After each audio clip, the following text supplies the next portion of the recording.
Hello, I'm Greg Hamilton from Insights Training Center, and thank you for listening to our Universal Firearms Handling Rules and Gun Safety lecture. We're putting this out there and free on YouTube because we understand that there's a lot of people buying guns that have never handled guns, and in the current situation, they can't really go to gun class. So please spread the word. Share this with your friends. Share this on social media, be that Instagram or Facebook or whatever. And if you can, contribute so that we can produce higher quality videos, produce more videos, etc. So we'll have links to our website where you can sign up for classes, online classes. We have a Patreon link, and there's a whole bunch of different ways that you could support us. So please support us, and please support me taking as much of a message as I can to as many people as I can. All right, we have a lot of quality information to put out, and we need your help to put it out. Thank you very much. Hello, my name is Greg Hamilton from Insights Training Center, and this is going to be your Universal Firearms Handling Rules lecture, or Gun Safety lecture. So first, let's start with the fact that they are called the Universal Firearms Handling Rules. Jeff Cooper came up with them in the 60s or the 70s, and then by the 80s added the fourth rule. And adherence to the four rules have really improved gun safety in the country in the last 20 to 30 years, most definitely.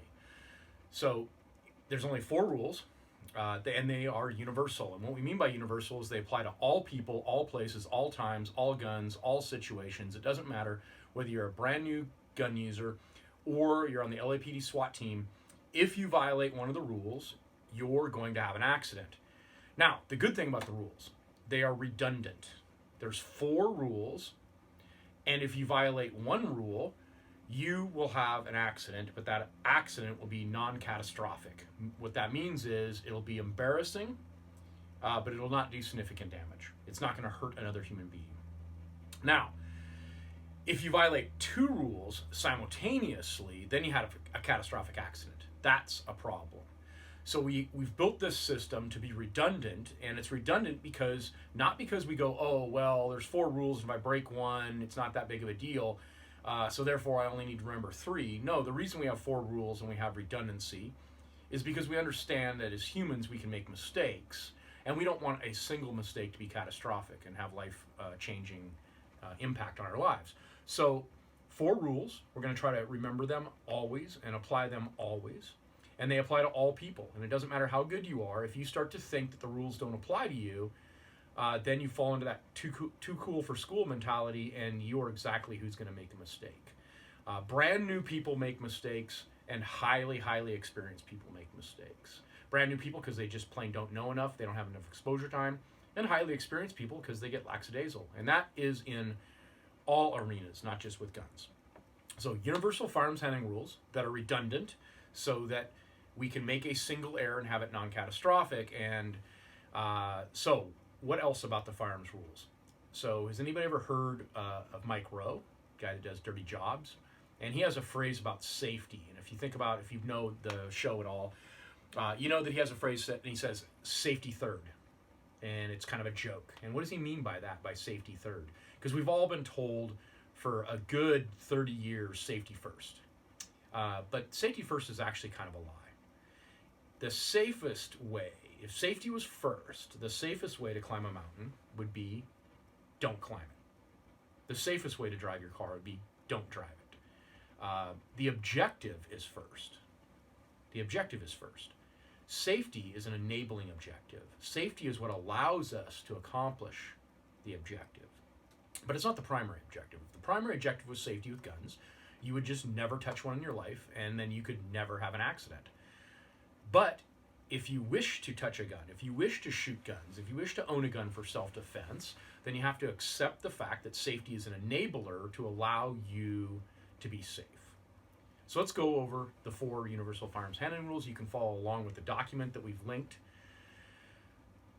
All guns are always loaded. This is the primary statement. And it has to say all guns are always loaded. It has to be that forceful of a statement.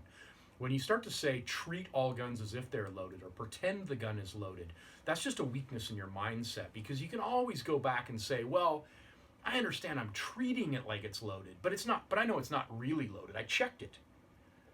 Where when we say all guns are always loaded, it doesn't matter if you checked it. it's still loaded. Meaning, what all guns are always loaded really means is all weapons are always dangerous. It means it can't be made safe. We don't have safe guns. We have deadly guns. We want our guns to be deadly, right? We need the mechanisms to be safe enough that they don't do things on their own, and modern guns are more than safe mechanically. All right, so the guns are deadly. The people that operate them safely. That's the important part, okay? So when we say all guns are always loaded, it is a statement of mindset about how we treat the gun. It's not a statement as to the actual status of the gun. All guns are always loaded means that I only have one way of handling guns. I don't have my way of handling guns when I think they're dangerous, and then after I unload them and check them, I get to do whatever I want with them. No. If it's a functional firearm, if it's an assembled firearm, there's one pathway of how to handle it.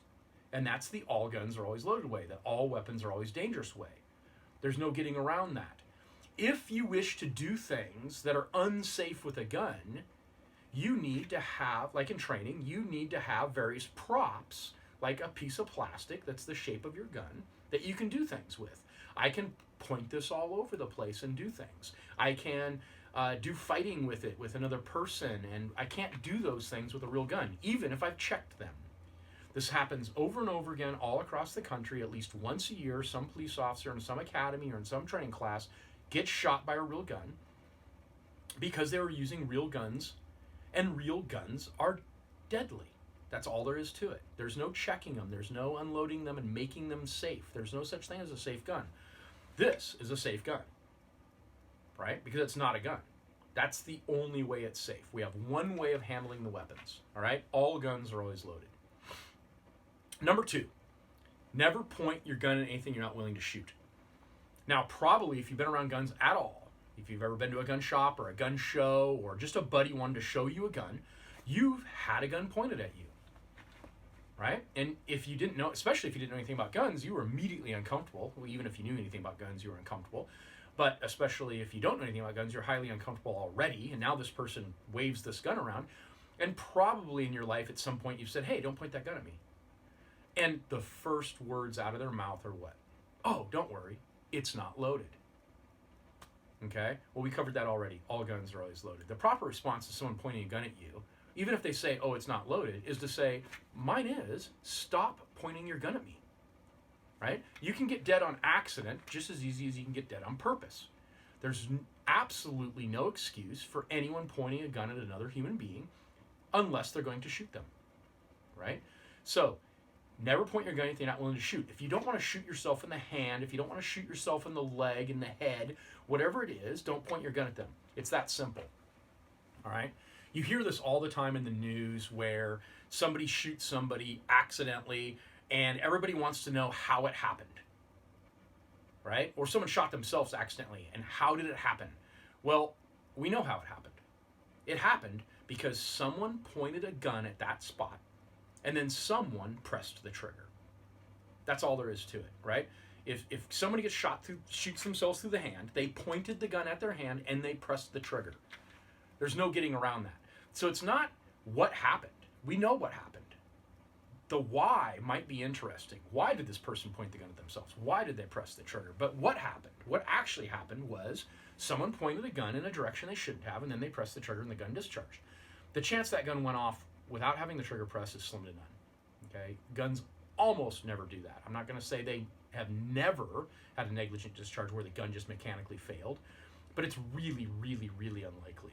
And it's covered by the fact that you should be in control of the muzzle. And you should be able to accept the fact that where that bullet goes. So never point your gun at anything you're not willing to shoot. Don't point your gun at yourself. Don't point your gun at your family members. Right? Don't point your gun at your animals. Don't point your gun at other people. It's very, very simple. Right? Now, there is no necessarily safe place to point a gun, but there are places that we're willing to accept. That's the big difference between gun safety on a range, right? Range safety rules, and universal firearms handling rules. Universal firearms handling rules don't just apply on a gun range. They apply in everyday life. They apply in your home. They apply in a gunfight. The last place that you would want to shoot yourself or another innocent person would be in a gunfight also. It's already bad enough. Why shoot yourself? Okay? And if you were ever going to stress and make a mistake, it would be under the stress of duress of someone trying to kill you.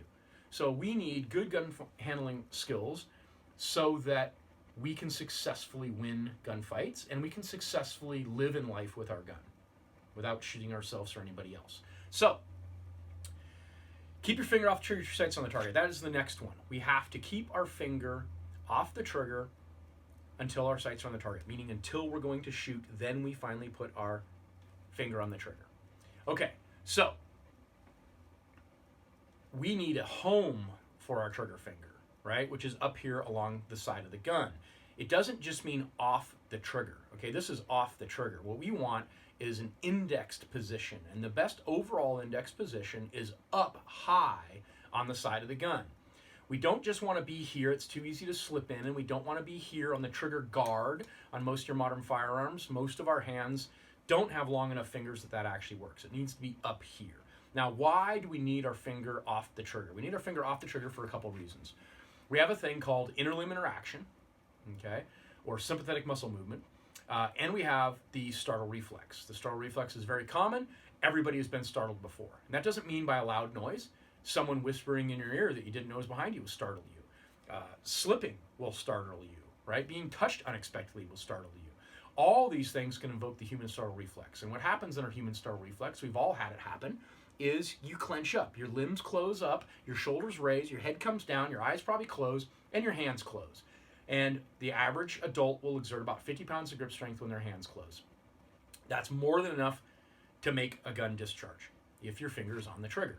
So we need our finger indexed so that doesn't happen. Now, a gun with a lighter trigger that doesn't have to move very far, it's easier to make the error, right? Back when everybody carried revolvers, back in the 70s and 60s and prior, guys could get away with this to a greater degree. It still was not safe at all, but they had less negligent discharges than when we started adopting the semi-automatic pistol with the short trigger, and especially without a mechanical external safety, so an active safety. So what we have is in the 80s, we started saying, hey, we need to keep our fingers off the trigger. It's not just about the other stuff, it's also about this.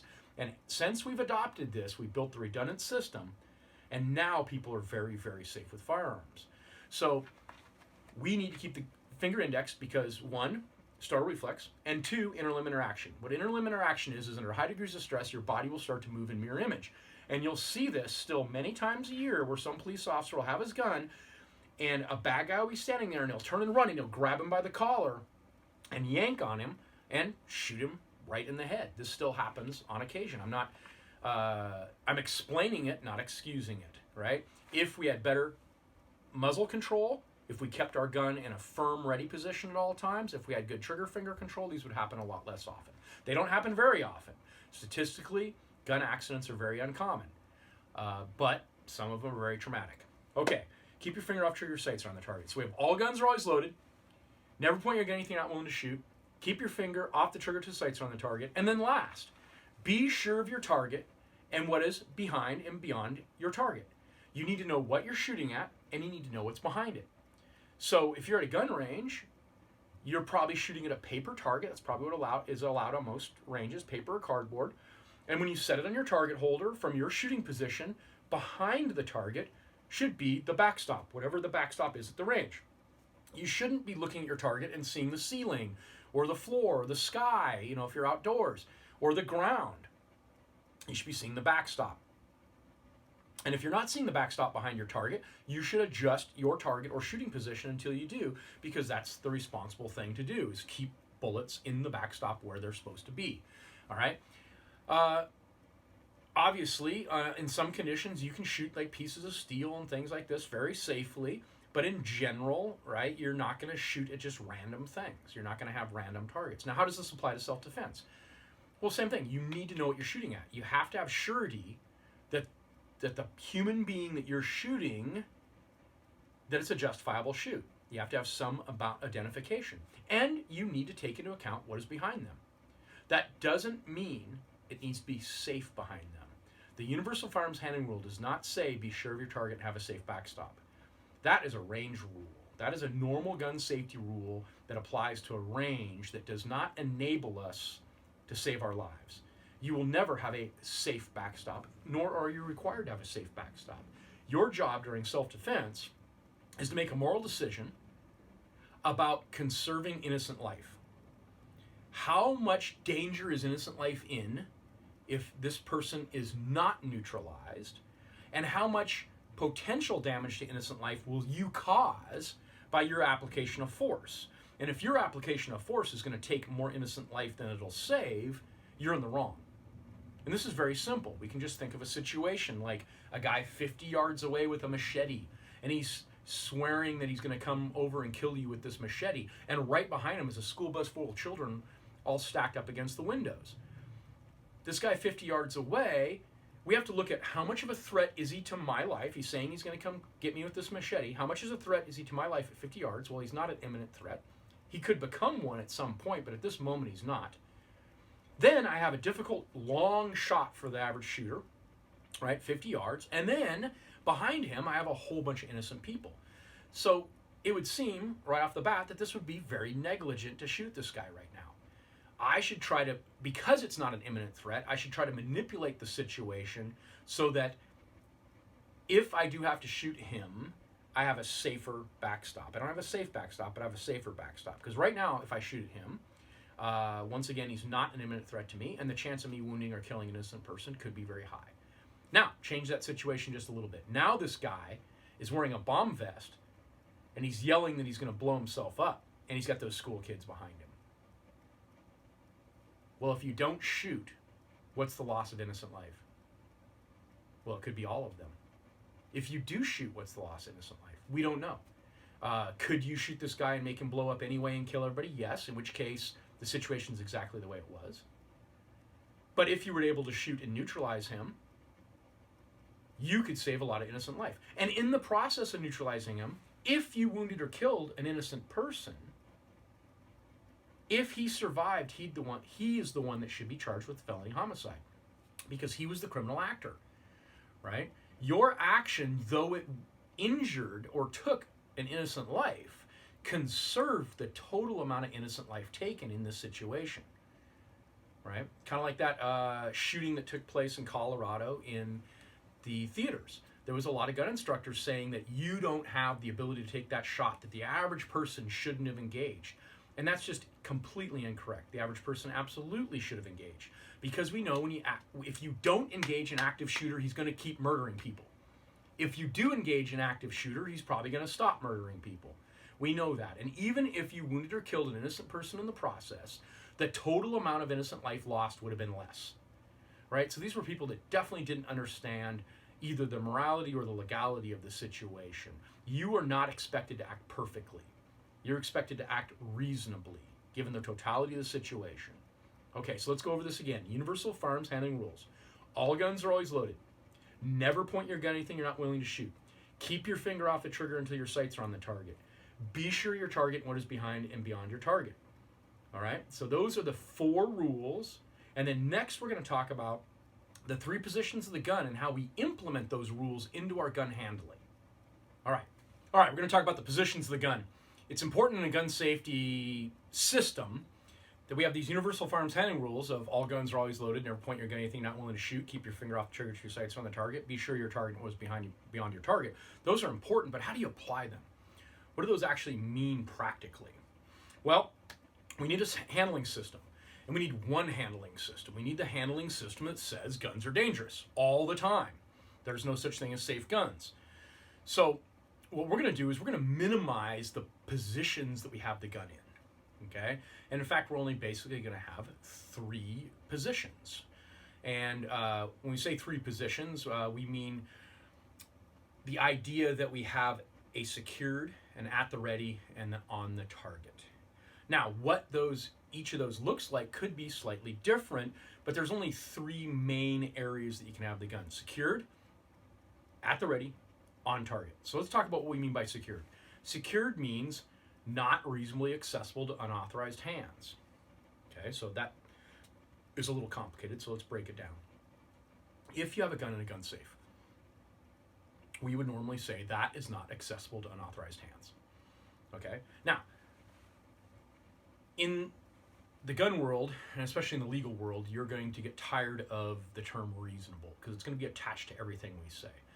So yes, a gun in a gun safe is secured until the guys have enough time and enough tools. Then it's not secured, but we would consider it to be reasonably secured.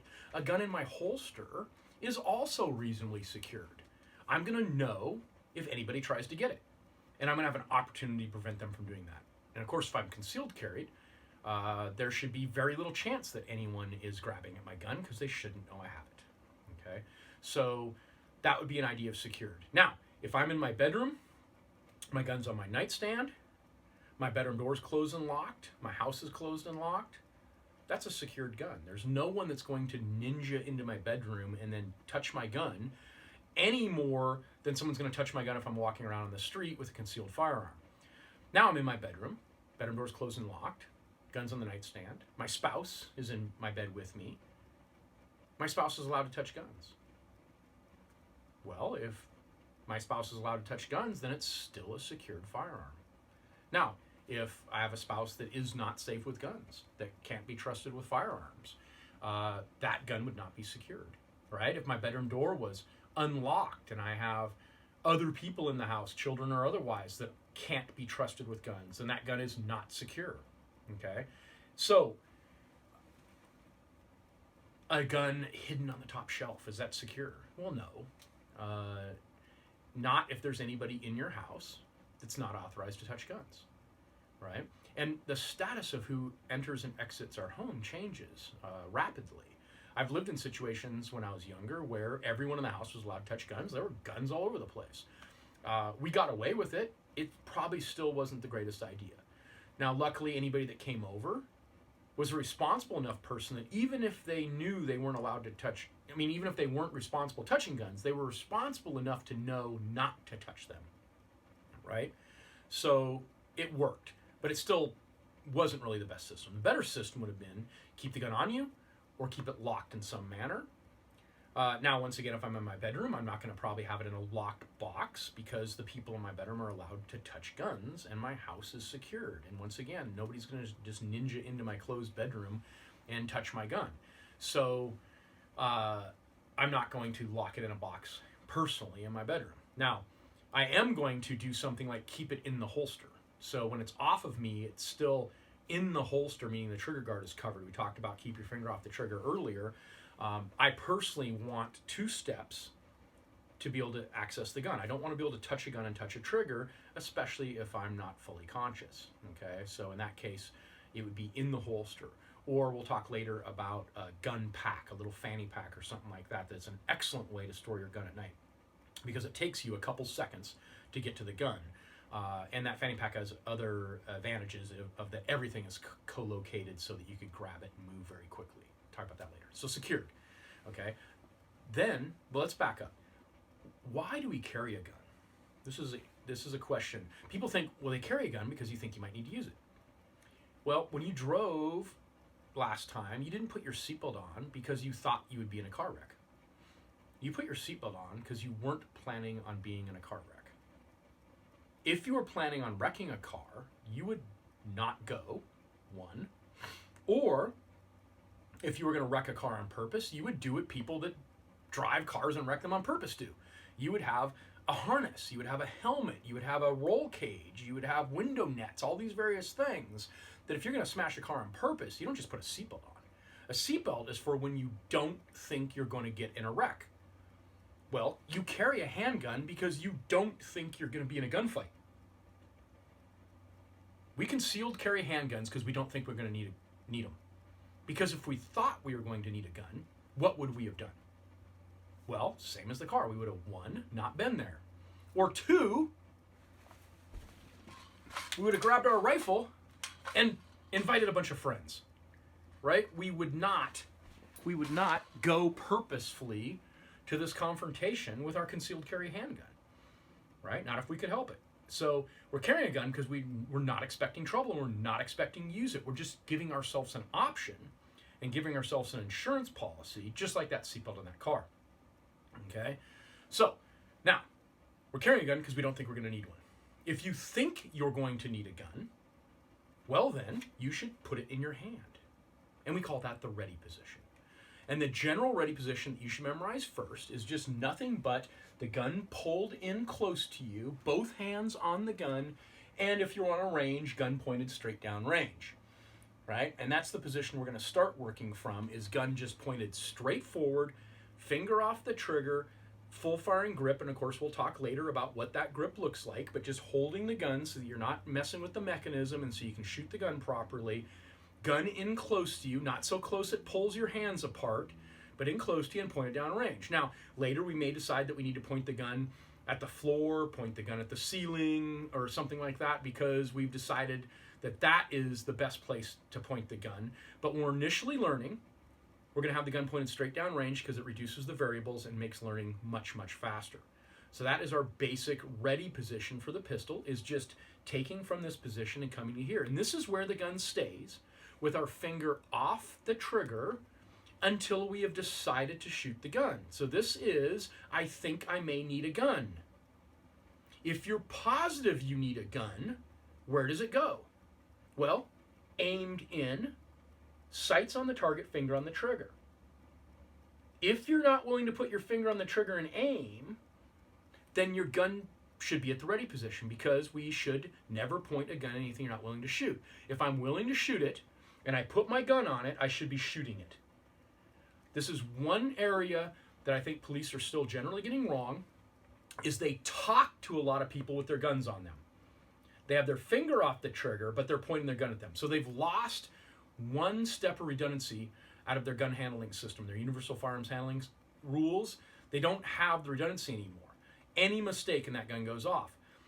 We are going to do any of our negotiating, any of our talking, etc. from a ready position, and we are only going to mount the gun when we are in fact going to shoot the gun. You're 0.5 seconds away from a shot if you train, from here to here, okay? This, pointing guns at stuff that you haven't decided whether to shoot or not, only leads you to accidentally shooting things that you don't mean to shoot, all right? So, secured. We have a gun on us. We have a gun in a lockbox. We'll talk about lockboxes and show you some later. We have a gun on the nightstand in a gun fanny pack or in a holster, right? And everybody that's in the house can touch guns, so that's a secured gun. We have a secured gun. That gun is secured because we don't think we're going to need one right now. It's just there as an insurance policy and as an emergency backup plan. That's what a secured gun is. That's why the gun's in the holster. The moment we think that we may need a gun, we should try to have a gun in our hands. And if we're going to have a gun in our hands, we should use the ready position. And the general ready position is in close to you, right? Both hands on the gun, finger off the trigger, all the pressures that you're going to shoot with, your body in your shooting stance, except for the fact that the gun is collapsed. And then finally, on target, firing the gun, right? Firing the gun. If you're on target and you realize that you don't want to shoot, you should take your finger off the trigger and you should bring the gun back. If you're in a class, and let's say the gun's on the table, you're a new student, the gun's sitting on a table in front of you, and you walk up to it, before you pick it up, you should think about what you're going to do with it. You should not have a gun in your hand unless you know what you're doing, right? Unless you've decided. Has anybody ever been handed a gun and you've been somewhere and say, oh, check out my gun, and then you get it in your hand and then you're like, where do I point it? And in the process of figuring out what's safe, you do a whole bunch of unsafe stuff, right? This is especially with the new gun owner.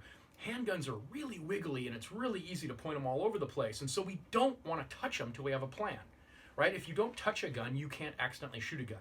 So if you're going to touch a gun, have a reason for it, have a plan. Right? Get that gun out and get it to the ready position. Then you can do your final deciding about the target and about shooting. And then when you're absolutely positively sure that you're ready to shoot, then you aim and you shoot. And the moment you're done shooting, you take your finger off the trigger and you come back to this position to do your thinking. Right? All right. So, secured, at ready, on target. Those are your basic positions. And now I'm going to show you the long gun positions. All right. For a rifle, what we're going to do is the slung position, which is generally what we call a two-point sling. We'll go over this during rifle configuration, meaning it's just attached at each end, okay? Preferably not all the way at the long ends. We'll talk about why later. And then have my shooting hand right, outside of the sling, meaning I put my head and my non-shooting arm through the sling and I let it lay across my body. And when it's just laying here, I'm going to call that secured. Okay? Now, if I need to use the gun, okay, and we have other secured positions. Of course, we could have, once again, a lockbox. We could have it's out in my room and everybody in the room can touch guns, right? We can have it in a gun safe. We can have all these various positions. But this is the secured position on you, is just a slung gun. No one's going to touch this gun without you knowing it. Now we have the ready positions, and the ready positions are the low ready, which is nothing but your shooting position with the gun lowered, okay? And we'll go over in detail what this position looks like. I just want to give you the very basics, which it's pulled into your shoulder. So what, you find your shooting position and you lower the muzzle. Your body stays in position. We don't stand up. We don't do any, we stay in our position. If we're going to hold a gun like we're ready to use it, we should truly be ready. Okay, so that's the low ready. Just lower the muzzle enough to see everything. Okay, the next position would be you're in your shooting position. You punch the gun slightly forward, and you have the muzzle up and the buttstock down, called the high ready. And this can be useful in a few situations. So we'll go over all this in future lectures. Okay, but we have the low ready, which is here, my shooting position, gun lowered, and we have the high ready. Okay, and those are the ready positions. And of course, the firing position. So it's that simple. Secured, at the ready, on target. Right? Okay? And from the other side, right, we have a secured gun, we have a at ready gun, which is either low ready or high ready, and we have the gun aimed in, we're firing. That's simple. Okay, so that's the long gun positions of the gun. All right, now we have class rules. If you're going to be in a class, we need to have some basic cooperation for a lot of reasons. We don't know each other, right? And we have to have some sort of etiquette, okay? We also need to make the class move quickly. So not only do we need safety in class and some etiquette so that we're not being rude to each other with guns, we want to reduce the frictional load. We want to reduce the amount of wasted time we have so we can train hard and get a lot accomplished, all right? So the number one class range rule is follow all commands from the instructor. That seems like it shouldn't even have to be said, but it truly is follow all commands from the instructor. And the thing is when we give you a command, we're giving you a literal command. What we're not doing is like some college class you may have been in, where you're supposed to take what the instructor says and interpret it and make it part of your own interpersonal experience. No, we literally mean what we say. And so if we say something like stop shooting, guess what we mean? Cease fire, right? Stop firing, stop shooting, whatever the verbiage is. Now, usually if I said cease fire, most people would go, oh, he wants us to stop shooting. But what's going to happen is you're going to fall into this individual snowflake mentality where you're going to be, oh, well, I heard him say cease fire. And I would cease fire, except for the fact that before he said cease fire, he told us we should fire 6 rounds. And I have only fired 4 of my 6 rounds. And so obviously what he really means is for me to finish and then cease fire, because he doesn't know exactly what I'm doing. No, I know what you're doing. I know where you're at. And when I say cease fire, what I really want you to do is cease fire right now. Okay? So the thing about this is we all need to be safe, for one. There's no way that you know that you're in a safe environment if I say cease fire, that it's just some administrative thing. It could be me saying cease fire because there's something dangerous going on, and that danger needs to be managed, right? And we can't do things like first aid until we have scene safety. You could be the person that's unsafe and you have no idea that you're unsafe, okay? Also, we need to all be on the same sheet of music, and right? So we all need to stop firing at the same time. We all need to start firing at the same time so that the lines and the rotations can move quickly, because if each of us always wants to spend our own 20 seconds every time we go to do something, at the start or the finish while everyone else is waiting, well, when you have 12 or 16 people, that little 20, 30-second waster that happens every few minutes adds up to a massive amount of friction on the class. We don't get anything done. So, very simple. If we say ceasefire, we mean ceasefire. If we tell you to holster your guns, holster your guns. If we tell you to set the guns down on the table if we're doing a basic class, if we say to take unsling and set your guns on the floor if you're doing a rifle class, that's what we want you to do. Now, with your guns loaded or unloaded, etc., we don't really care. You don't have to tell us, oh, my gun is, what about my gun? Well, we know. We don't care about the status. Just don't shoot it. If you just don't pull the trigger, it's fine. We'll administratively get all the guns the way we need them to be, which generally we all want them to be in the same status, either all loaded, all unloaded, etc. We'll cover that. We know what we're doing in the classroom, and we'll get everybody on the same sheet of music. But when we're trying to get everybody to put their guns down or everybody to holster, it's because we want to do something that requires all the guns to be holstered. Like people need to go down range and tape up their targets or something like that. And if you're like, well, I don't want to holster my gun because I want to reload it and I want to do this and I want to do that, you're really screwing up the program for everybody else, and everybody's sitting there waiting on you. So just do what you're told. It's that simple. Now, never do what you're told if it's unsafe. Obviously, be safe. If your gun is in an unsafe mode, when we say holster the gun, we don't mean don't decock it or don't take your finger off the trigger or don't do all the things that are the procedure of holstering your gun. Go through the proper procedure, but get the gun holstered.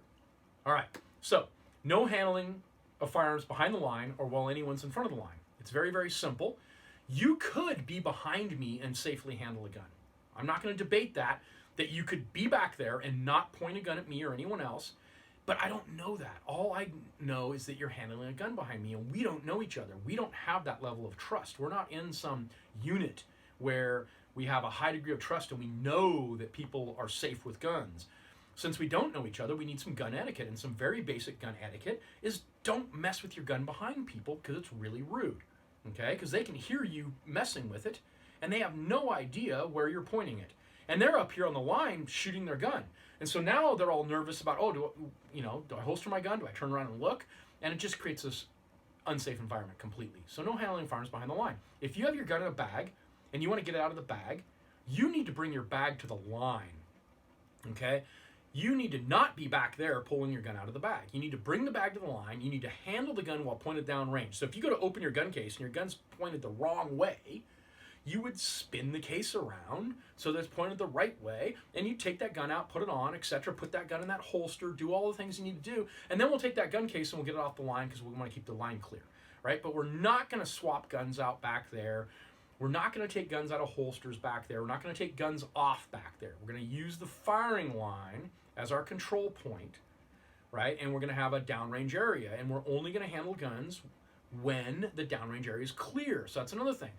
If it's time to go tape targets or put up new targets, that would not be a time to come to the firing line and point your gun downrange. Now, you're an adult. In my class, anytime you want to, you can go up to the firing line and handle your gun as long as no one's downrange. Now, a polite thing to do, though, would be to announce, hey, I'm going to handle my gun. You're not asking for permission. What you're doing is you're announcing loud enough, hey, guys, I need to pull my gun out. Because you don't want them to be going down range to tape their targets, not noticing that you pulled your gun out. And then we're like, oh, geez, do I put my gun away? Do I yell at them about the fact they're going down range? And that just creates this situation where mistakes are going to happen. So, once again, in my class, you can go right up to the line. You can handle your gun on the line facing down range. You don't need any permission to do that. You're an adult, right? In other classes, on other ranges, they may have a little safe area off to the side that you're allowed to handle your gun inside of that area, things like that. That's a facilities thing. Okay, but from a class rules perspective, follow commands from the instructor, no handling of firearms behind the line or while anyone is in front of the line. That's the second one.